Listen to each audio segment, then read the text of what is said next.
Hey everybody, Nerd Transformed here again, and today I'm reviewing the Transformers Dark of the Moon Human Alliance Autobot Whirl. Now this is not the Whirl that came out with like... I don't know if actually, I don't think another Whirl came out in the movie line. But specifically this is the Human Alliance version. I unfortunately do not have the human that came with it. I don't remember what his name was, but it came with some human. Unfortunately I lost that figure because all the human figures from Human Alliance basically crumbled apart almost instantly from what I've seen. So unfortunately I will not be including that in the review, but all the human would do is, you can see there's a pig back here. The human would have a pig hole in the back. They would sit there and you could put their arms around the little handlebars here. Which was a cool little gimmick, but honestly the human figures were kind of complete crap. They had articulation, but they, like I said, were very badly made, most of them. And a lot of them, quite honestly, look really derpy in the face, so we're not going to be covering that little figure here, unfortunately, but the rest of the world is still complete. I do have his other weapons here. If you're buying this figure used, besides the human, make sure you look out for his 2 Gatling guns. He does come with 2 of them, these little canisters. And the propeller piece here at the top is removable at this little gray block here. I will show that later, but it is removable, just to warn you. But overall, the vehicle mode is pretty nice. You do get the little rocket tips painted in red. You get some orange paint here. A little bit of red right here. You got the orange on the edges of the guns. There is a little bit customized, a little bit, because I did put silver on the tips of the guns, on the Gatling guns, on the front guns, and on the tips of the blades. But the rest of the paint was already here.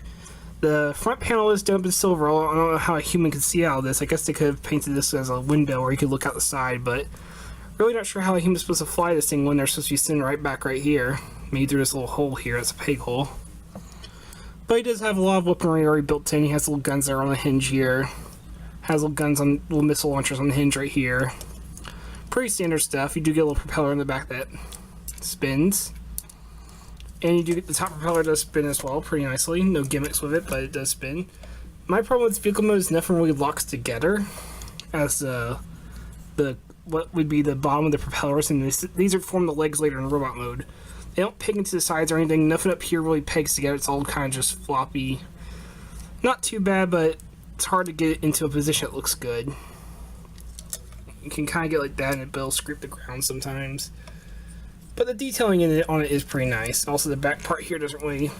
They snap together, but they don't really lock in or anything, so they're just kind of... Ooh, because these form the arms later. But overall, he's a decent little helicopter. For size comparison, these are about... I would say just short of a deluxe size, so here you are next to a Legends class Bumblebee. Yeah, they're not quite deluxe height, but they are about taller than a Scout class or a current Legends class. It's hard to say what they're like a Scout and a half. They do have 3 modes. They have their vehicle mode, they have a robot mode, and they also have a weapon mode. That we'll go ahead and get the weapon mode out of the way. It is a little tricky. First thing you're going to do, you're going to take all 4 propellers and bring them forward.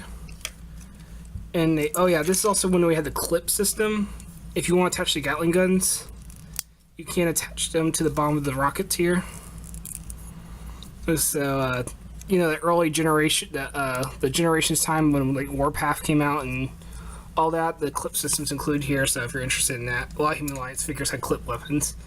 But anyway, to get to his weapon mode, you're going to take all 4 propellers, bring them together, and they're just going to clip together into a giant cannon shape. You're going to come down here, see this little peg sticking down, you're going to flip it around, like so on that hinge, and now form a handle. Keep these straight, I believe. This can be kind of tricky, you know, clips don't hold on the best, depending on where they're pegged in at. Go ahead and bring the legs of the helicopter forward. The front of the helicopter is basically going to collapse in on itself. So you're going to clip that and just kind of fold it forward to kind of form a shield. This will all kind of accordion in on a bunch of hinges, as you can see. And you could go ahead and lay this down and peg it on, but I think the official transformation for us to have it like this, and you can fold the guns down to give them more weaponry. And then you're supposed to, if I remember correctly, take these and fold them back on these hinges right here, right there. The ball joints on these pop off really easily, especially if they're bent at an angle while they're moving. So, gotta pop it back on. See what I mean? Pops off extremely easily. This is one of the reasons I'm selling this figure, is because the ball joints on these little pieces are extremely easy to pop off, but basically you're supposed to get something like that going where you kind of have a shield gun, a wall gun if you will. And then just adjust the other guns however you prefer, and there is your weapon mode. I will admit it is a bit of a mess, but it does make a pretty decent weapon, especially if you have it in a leader class side's robot's hands. Or if you give it to, say, like one of the combiners from Combiner Wars, it does make a decent looking weapon. It does look dangerous, especially since the propeller spins, so you can still have like a laser weapon. You got little Gatling guns, you even got the front guns, you got little missile launchers. It does make for a pretty dangerous looking weapon. If you want to collapse down more, you can collapse the arms in, you can collapse its panel down, you can fold these another way, and you could get more of just a standard hand cannon kind of look.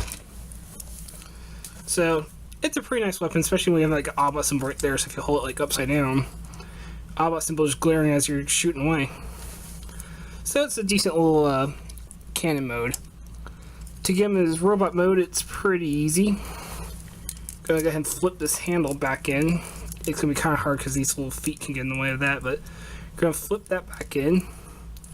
This whole piece down here that the legs are attached onto, as well as the handle, will flip out on a hinge that extends out to. This is basically already if you do collapse this in, this does basically just go ahead and form his chest. Then you're gonna rotate the legs around until they're pointing down. You're just gonna unfold them to form his legs.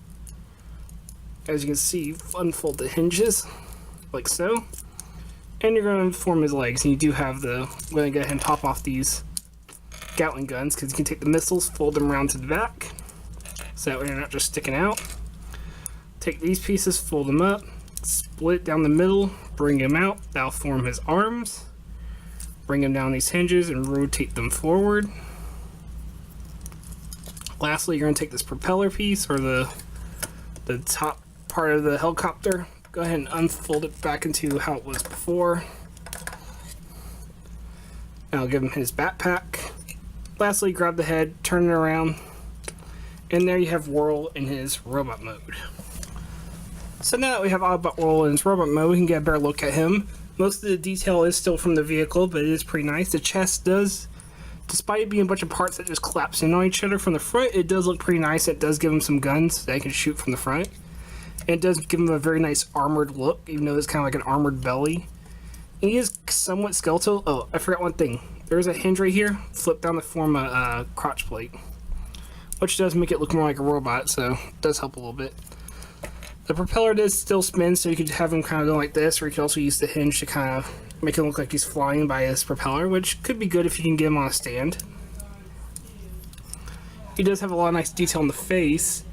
He has a visor and a mouth plate, so he doesn't really have much of a face, but kind of works for an airbot. It's got the crest painted in gold with some orange on the side, and the mouth plate itself is painted in black.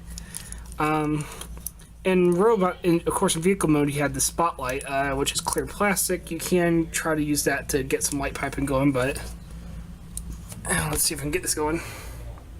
You can see that does kind of work with the blue. I don't got a little pin light right now, so sorry about the window bright. But he is a pretty nice looking robot mode. He does make a decent, even if somewhat skeletal, chunky chest robot mode. Articulation wise, he does have a decent amount. Ball jointed head, although the ball joint is not staying on the ball joint, it's actually attached to the ball joint, so it can be a little tricky to use, which means he can't really look up much, but he can look down. He can rotate his head pretty well.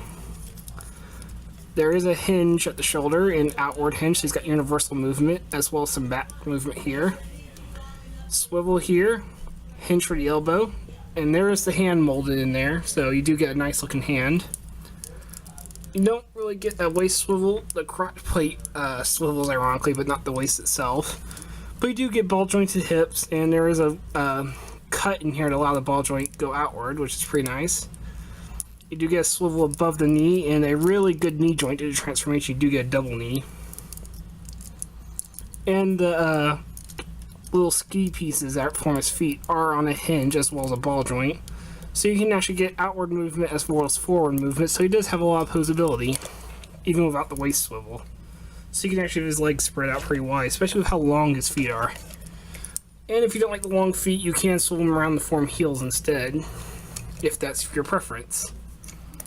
I personally prefer having them towards the front. But yeah, he makes a pretty nice robot. He also has these little pegs on his arm, so you can take if you swivel around the clip-on, you can slide it on or clip it on and give him arm weapons. And remember how I said this piece could come off? It does slide off. And you could take one of the little rockets, put it in the middle. It doesn't really clip anywhere, it just kind of sits there.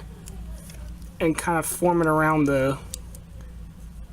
you do got to get it right in the middle to where the clips are kind of sticking out the sides and the clip-ons also sticking out, like so. But with that, it gives the cannon itself, or the propeller cannon, a clip-on sticking through, so that way you can attach it to his arm and give him a giant arm cannon. And it does look pretty well as an arm cannon, especially since I put a little bit of silver on the end to kind of make it look more like a gun. Then you still have the other one, just kind of clip it wherever you want to put it. I'm just going to clip it to his hip. Nope. You know what, we'll give it to his other arm. Can be kind of difficult to clip it, but there you go. So there's Whirl fully armed, and he does make a pretty well-armed Autobot. For size comparison, here he is next to the Legends Bumblebee. So yeah, if you like the movie aesthetic, Whirl is actually a pretty nice figure. If you like Human Alliance figures, you like the kind of playability they have, he is a good amount of fun. The human mode doesn't really have much to do in this mode. He doesn't really be able to hold on to anything. He can kind of mount him in the gun mode to kind of form like a turret. And I do like that you can actually use the giant gun without having to be in this giant weapon mode, so that's pretty neat. I would personally prefer displaying it with the propeller on the back, just because I like that look for my helicopter bots, like so. But yeah, he's a really nice figure. He's a lot of fun to mess around with. He's got some good weapon variety, and these weapons could also be used for other figures. Like I know you could clip these onto Warpath instead if you so wished. But yeah, that's Warpath. He's a good figure. He's got really good articulation. His vehicle mode's not the best, and the weapon mode's a little funky if you don't like those kind of things, but he's got a really good robot mode. And the transformation's fairly fun, although his hips are a little loose by the looks of it. But he's a good figure, so I would recommend if you can find him. You can find him for about $13 on eBay, complete, so I'd recommend him. So, this has been Nerdy Transformed. I hope you enjoyed this review, and hope you have a good day. Take care. Take care. Oh, my voice is going out.